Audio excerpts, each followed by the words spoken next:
All right, and we're going to start with the question is what is your name and what is your role here at Paradise Found? Yeah.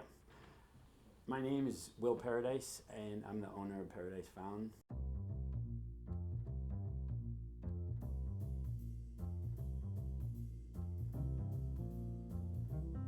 I bought this record store 6 years ago. It used to be Bart's Record Shop. We've been in business for 32 years now. The first album I bought was Jethro Tull Benefit and Jethro Tull Aqualung, and those were the records that really got me into music. And then later on, Neil Young, Beatles. I started collecting records at 8. I had a lot of Beatles singles, but the first album I bought was Jethro Tull Benefit. My favorite album in my collection, it's sort of like picking your favorite kid. It's hard. I find that music is much more like time and place, so the album that gets you through COVID, for example, for a year straight becomes the COVID record. But you know, there could be a record when you were 14 or 18 or 25 that got you through a different time in your life. So the favorite record sort of changes. I kind of lean towards the Rolling Stones, Exile on Main Street being my favorite album. Most valuable record in my collection is probably Santana, Abraxas. There's a special release, Mobile Fidelity One Step. They only released 5,000 of them, and it was released at $125 was the cost. It was the first one of this new pressing. They now go for between $2,500 and $5,000. My favorite story that has come from working in a record store would be at our old shop. We used to have about 15,000 45s, 7-inch records. And there was a day that I was just sorting all the 45s. All the boxes were laid out on the floor. It was a slow snow day, so there weren't many people coming in. And I was trying to just go through all these. And so literally all the boxes were there, and there were thousands of 45s. And this one customer came in and said, "Oh, you have 7-inch ones. I'm looking for 99 Luft balloons. I'm looking for this record." And it was in my hand. Out of the 15,000, the one they were looking for was in my hand. It was unbelievable. But there's so many synchronistic moments in a record store that I've never experienced anywhere else in my life, where people come in and they're looking for a particular record, or you know, they come in, I'm looking for a used copy of this, and then they're in the store and somebody walks in with that record. It's for sale. It's crazy. I think the relationship between what we do here, our record shop, Paradise Found, and our customers is much more of like a community gathering space. You know, the thing I'm most proud of at our store is the service and knowledge that our staff has. And so there's a stereotype about record stores that people are, you know, standoffish or look down on whatever music you're buying or whatever.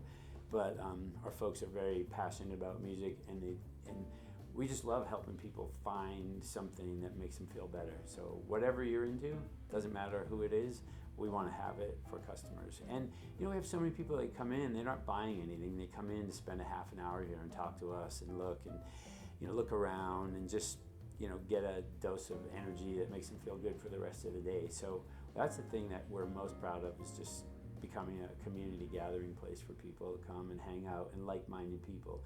And it's interesting because you get a lot of introverts that will come in that, you know, if you met them outside of the store, if you didn't know they were into music, you might get 2 words out of them. But when you get them in the store and they're passionate about music and they start talking about music, they can talk for 25 minutes. For most of us here, like, it never kind of went away, you know. But clearly, you just look at the numbers. I mean, you know, about 5 years ago, 6 years ago, at the low point, it was like 0.1% of all music produced was on vinyl. So what's interesting is that some of those records are the most valuable records because there weren't many of them pressed. I think kids always want something different than what their parents had. I think that's one thing for a lot of the younger people coming in, is getting into vinyl. 2, vinyl's always been cool. I mean, you know, from the artwork to the liner notes to the, you know, tangible thing that you can like hold and smell. You know, it's just, you know, it's always been cool. And you know, it's interesting because there's so many different formats for music now, and there will continue to be, but you know, you can get 100-year-old Edison records in here and they play. Like, I don't know whatever format, you know, 100 years from now, if it's recycled plastic that they're using for vinyl. I don't know what the longevity on that stuff is, but right now, you know, for vinyl, is like the perfect mix for sound, longevity, durability. You know, it's a great medium. As far as streaming goes and competing against them, look, I think people are just, you know, ready for a change. I mean, the more people read about streaming, both from an environmental standpoint, from, you know, how musicians get like next to nothing. I mean, it's such a pittance if you're a, you know, unless you're Taylor Swift or you're some, you know, very popular artist, Adele or whatever, you're not making a whole lot off of that. And so it's easy. I mean, I feel like so many customers feel that they're supporting musicians directly when they're buying their vinyl. More money's going to them from the sale of vinyl than certainly from streaming. And I think people are looking for a better sound quality as well. So we see that not only are people buying records, not only are the records made better, but you also find there's people coming in for turntables, right? They want to get better ways to play that music. So it's led to a rise in stereo equipment again, specifically turntables, and and people just looking for alternatives. It's sort of like rising tide floats all boats. It's not like an either or. Most people that listen to records in some way listen to music in their car, and streaming seems to be the most popular way to do that, or when they're biking, or when they're running, or when they're, you know, visiting somebody out of state or whatever. They can't bring their records with them. So I don't think it's an either or. One complements the other. I think the biggest thing right now is that the demand is 4 times greater than the supply for vinyl. So that's a challenge right now.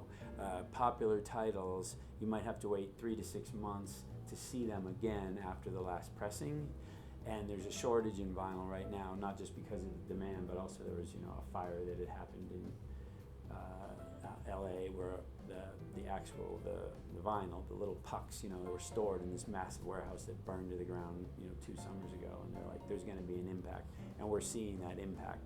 So that's challenging. You know, people come in like, oh, I want to buy the Beatles' White Album. Well, it hasn't been available for 4 months, you know, because hasn't been repressed yet.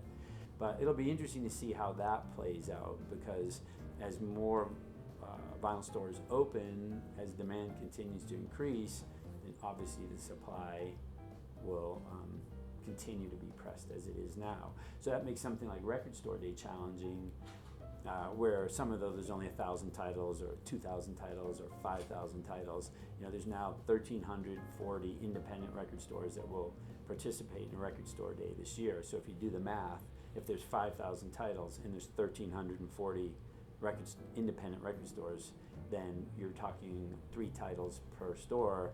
You take a large record store like Amoeba or here, you know, Twist and Shout or something, and they're ordering, you know, as many as they can get. But if they get 200 copies, you can realize how many of these smaller stores might get none. So that's a challenge for record stores right now as well. Look, at the end of the day, this is still a niche market. Streaming is by far number one, right? So I think that vinyl will always be cool to a certain segment of people. You'd need another format to kind of take over. It's inevitable that something else will come about, you know. But there's many companies working right now on, like, you know, ocean plastic and trying to figure out ways to use that to create vinyl records. There's already companies doing that.